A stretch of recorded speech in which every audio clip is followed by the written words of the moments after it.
Bien-aimés en Jésus-Christ, salut et bienvenue à WIFNU, notre communauté qui lit la Bible ensemble pour connaître les promesses qu'on a en Jésus-Christ, notre Seigneur, notre Sauveur et notre espérance. Nous continuons avec Luc chapitre 22. Histoire de la Passion, complot contre Jésus, trahison de Judas. La fête de paix sans lever appelée la Pâque approchait. Les principaux sacrificateurs et les scribes cherchaient le moyen de faire mourir Jésus, car ils craignaient le peuple.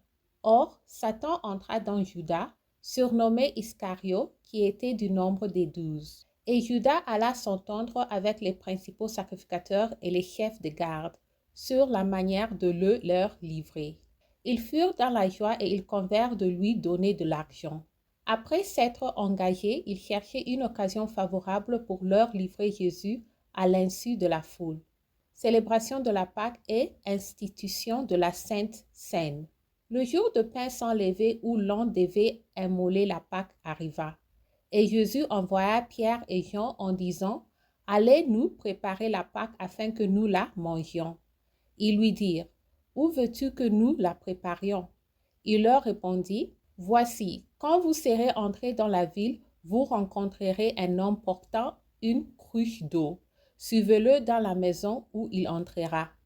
Et vous direz au maître de la maison, le maître te dit, où est je tourne la page, lieu où je mangerai la Pâque avec mes disciples.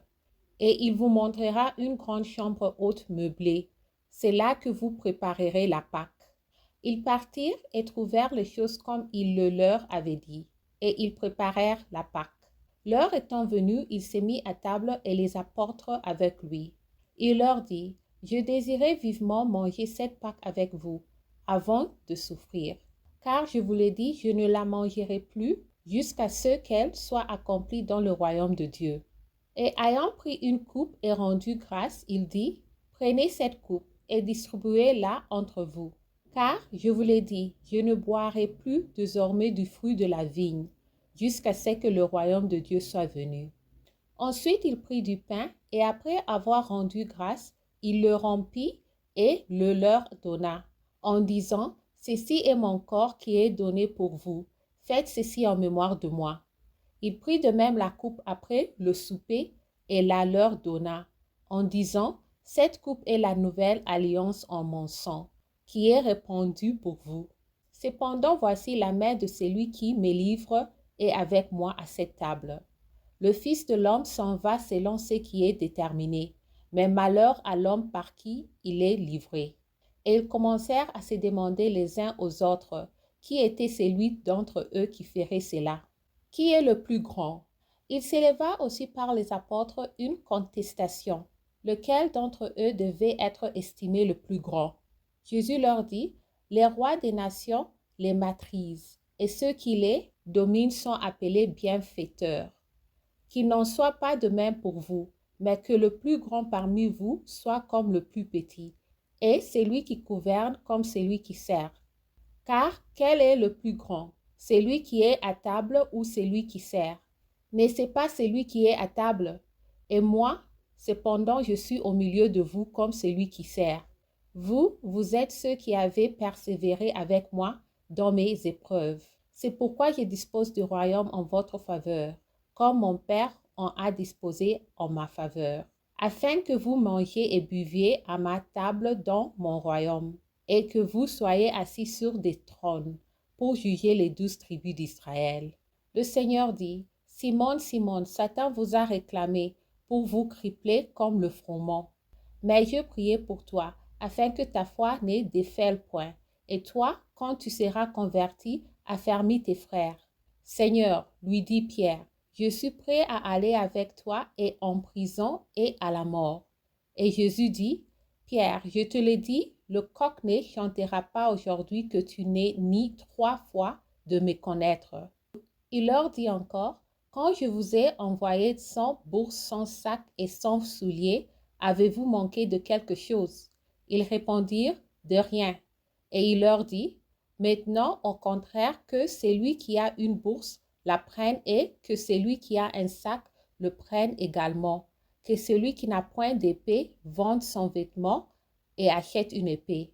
Car je vous l'ai dit, il faut que cette parole qui est écrite s'accomplisse en moi. Il a été mis au nombre de malfaiteurs, et ce qui me concerne est sur le point d'arriver. Il dit, Seigneur, voici 2 épées. Et il leur dit, cela suffit. Gethsémane. Après être sorti, il alla, selon sa coutume, à la montagne des Oliviers. Ses disciples le suivirent. Lorsqu'il fut arrivé dans ce lieu, il leur dit, priez afin que vous ne tombiez pas en tentation. Puis il s'éloigna d'eux à la distance d'environ 1 jet de pierre, et s'étant mis à genoux, il pria, disant, Père, si tu voulais éloigner de moi cette coupe, toutefois que ma volonté ne s'efface pas, mais la tienne. Alors un ange lui apparut du ciel pour le fortifier. Étant en agonie, il priait plus instamment, et sa sueur devint comme des grumeaux de sang qui tombaient à terre. Après avoir prié, il s'éleva et vint vers les disciples, qu'il trouva endormis de tristesse. Et il leur dit, « Pourquoi dormez-vous? Lèvez-vous et priez, afin que vous ne tombiez pas en tentation. » Arrestation de Jésus. Comme il parlait encore, voici une foule arriva, et celui qui s'appela Judas, l'un des 12, marchait devant elle. Il s'approcha de Jésus pour le baiser. Et Jésus lui dit, Judas, c'est par un baiser que tu livres le Fils de l'homme.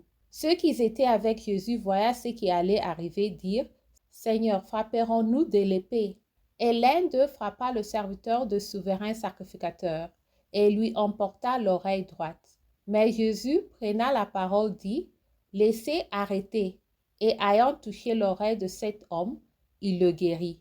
Jésus dit ensuite aux principaux sacrificateurs, aux chefs des gardes du temple et aux anciens qui étaient venus contre lui, vous êtes venus comme après un brigand, avec des épées et des bâtons. J'étais tous le jour avec vous dans le temple, et vous n'avez pas mis la main sur moi.